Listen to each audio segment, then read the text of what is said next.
علیہ السلام کی دیوانہ وار لوگوں کے اندر ہو تاکہ دیگر لوگ بھی متوجہ ہوں. جتنا امام کا نام لیا جائے گا اتنا غافل افراد ان کی طرف متوجہ ہوں گے. ورنہ آپ نام نہیں لیں گے, ان کا تذکرہ نہیں کریں گے. لوگ بھی اپنے زمانے زندگیاں گزر رہی ہیں, عیش و عشرت, مال دولت لوگوں کے پاس زیادہ آ گیا ہے, وسائل پورے ہو گئے ہیں, اتنی زیادہ مشکلات زندگیوں کے اندر بظاہر نظر نہیں آ رہی ہیں.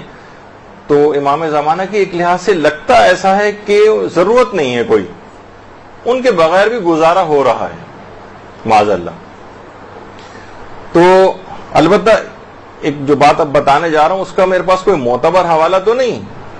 لیکن بہت سی جگہوں کے اوپر ایسے ہی لکھا ہوا دیکھا ہے کہ آیت اللہ بہجت کے زیر مطالعہ قرآن ہوا کرتا تھا,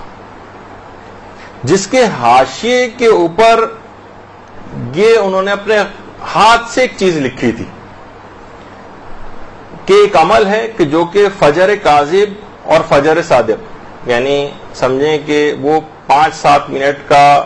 نماز فجر سے پہلے کا جو وقت ہے, جو اس وقت کے دوران, یعنی سمجھیں نماز فجر سے 5-7 منٹ پہلے ایک خاص طریقہ کار سے اس عمل کو کرے جو بھی بتانے والا ہوں, تو اس کی ہر خواہش پوری ہوگی, خواہ اس میں سے ایک خواہش اور ایک حاجت امام زمانہ علیہ السلام سے ملاقاتی کی کیوں نہ ہو. اللہم صلی علی محمد وعلی محمد.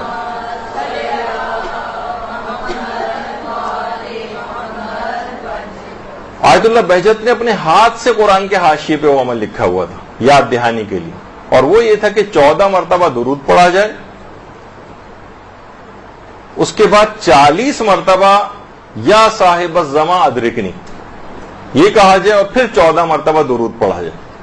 یعنی 14 مرتبہ اول و آخر درود اور 40 مرتبہ درمیان میں یا صاحب الزمان ادرکنی.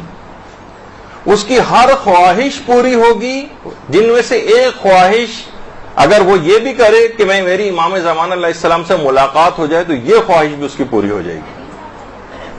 فجر کی نماز کے اول وقت سے 5-7 منٹ پہلے کا جو ٹائم, یعنی صبح کاذب سے لے کر صبح صادق کے درمیانی ٹائم میں اگر اس عمل کو کرے